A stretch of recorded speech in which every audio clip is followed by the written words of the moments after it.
कार्तिक मास महात्म्य कथा अध्याय 6। छठे अध्याय में नारद जी बोले, जब 2 घड़ी रात बाकी रहे तब तुलसी की मृतिका का वस्त्र और कलश लेकर जलाशय पर जाएं। कार्तिक में जहाँ कहीं भी प्रत्येक जलाशय के जल में स्नान करना चाहिए। गर्म जल की अपेक्षा ठंडे जल में स्नान करने से 10 गुना पुण्य होता है। उससे 100 गुना पुण्य बाहरी कुएं के जल में स्नान करने से होता है। उससे अधिक पुण्य बावड़ी में और उससे भी अधिक पुण्य पोखर में स्नान करने से होता है। उससे 10 गुना झरनों में और उससे भी अधिक पुण्य कार्तिक में नदी स्नान करने से होता है। उससे भी 10 गुना पुण्य वहाँ होता है जहाँ 2 नदियों का संगम हो, और यदि कहीं 3 नदियों का संगम हो तब तो पुण्य की कोई सीमा ही नहीं। स्नान से पहले भगवान का ध्यान करके स्नानार्थ संकल्प करना चाहिए। फिर तीर्थ में उपस्थित देवताओं को क्रमशः अर्घ्य, आचमनी आदि देना चाहिए।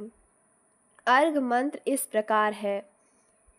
हे कमलनाथ, आपको नमस्कार है। हे जलशायी भगवान, आपको प्रणाम है। हे ऋषिकेश, आपको नमस्कार है।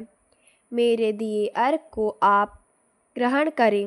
वैकुंठ, प्रयाग तथा बद्रिकाश्रम में जहाँ कहीं भगवान विष्णु गए वहाँ इन्होंने 3 प्रकार से अपना पांव रखा। वहाँ पर ऋषि वेद यज्ञों सहित सभी देवता मेरी रक्षा करते रहें। हे जनार्दन, हे दामोदर, हे देवेश, आपको प्रसन्न करने हेतु मैं कार्तिक मास में विधि विधान से ब्रह्म मुहूर्त में स्नान कर रहा हूँ। आपकी कृपा से मेरे सभी पापों का नाश हो। हे प्रभु, कार्तिक मास में व्रत तथा विधि पूर्वक स्नान करने वाला मैं अर्घ्य देता हूँ। आप राधिका सहित ग्रहण करें।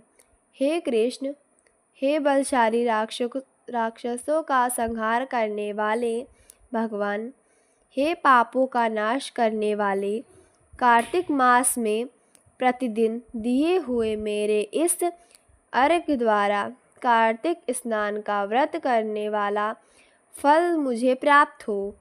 तत्पश्चात विष्णु, शिव तथा सूर्य का ध्यान करके जल में प्रवेश कर नाभि के बराबर जल में खड़े होकर विधि पूर्वक स्नान करना चाहिए। गृहस्थी को तिल और आंवले का चूर्ण लगाकर तथा विधवा स्त्री व यति को तुलसी की जड़ की मिट्टी लगाकर स्नान करना चाहिए। सप्तमी, अमावस्या, नवमी, त्रयोदशी, द्वितीया, दशमी आदि तिथियों को आंवला तथा तिल से स्नान करना वर्जित है। स्नान करते हुए निम्न शब्दों का उच्चारण करना चाहिए। जिस भक्ति भाव से भगवान ने देवताओं के कार्य के लिए 3 प्रकार का रूप धारण किया था, वही पापों का नाश करने वाले भगवान विष्णु अपनी कृपा से मुझे पवित्र बनाएं। जो अमनुष्य भगवान विष्णु की आज्ञा से कार्तिक व्रत करता है, उसकी इंद्रादि सभी देवता रक्षा करते हैं, इसलिए वह मुझको पवित्र करें। बीजों, रहस्यों तथा यज्ञों सहित वेदों के मंत्र कश्यप आदि ऋषि इंद्रादि देवता मुझे पवित्र करें। अदिति आदि सभी नारियां, यज्ञ, सिद्ध, सर्प और समस्त औषधियाँ व तीनों लोकों के पहाड़ मुझे पवित्र करें।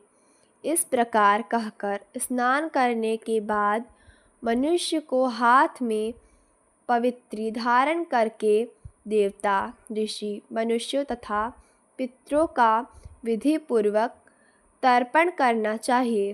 तर्पण करते समय तर्पण में जितने तिल रहते हैं उतने वर्ष प्रयत्नव्रती के पितृगण स्वर्ग में वास करते हैं। उसके बाद व्रती को जल से निकलकर शुद्ध वस्त्र धारण करने चाहिए। सभी तीर्थों के सारे कार्यों से निवृत्त होकर पुनः भगवान विष्णु का पूजन करना चाहिए।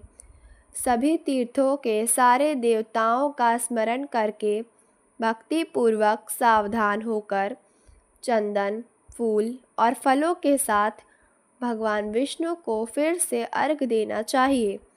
अर्घ के मंत्र का अर्थ इस प्रकार है। मैंने पवित्र कार्तिक मास में स्नान किया है। हे विष्णु, राधा के साथ आप मेरे दिए अर्घ को ग्रहण करें। तत्पश्चात चंदन, फूल और तांबुल आदि से वेद पाठी ब्राह्मणों का श्रद्धापूर्वक पूजन करें और बारंबार नमस्कार करें। ब्राह्मणों के दाएं पाँव में तीर्थों का वास होता है, मुंह में वेद और समस्त अंगों में देवताओं का वास होता है। अपने कल्याण की इच्छा रखने वाले मनुष्य को इनका न तो अपमान करना चाहिए और न ही विरोध करना चाहिए। फिर एकाग्र चित्त होकर भगवान विष्णु की प्रिय तुलसी जी की पूजा करनी चाहिए। उनकी परिक्रमा करके उनको प्रणाम करना चाहिए।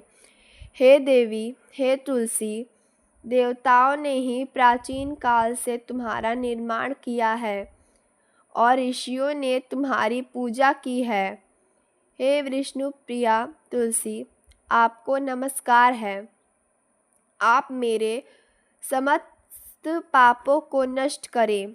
इस प्रकार जो मनुष्य भक्तिपूर्वक कार्तिक व्रत का अनुष्ठान करते हैं वे संसार के सुखों का भोग करते हैं हुए अंत में मोक्ष को प्राप्त करते हैं।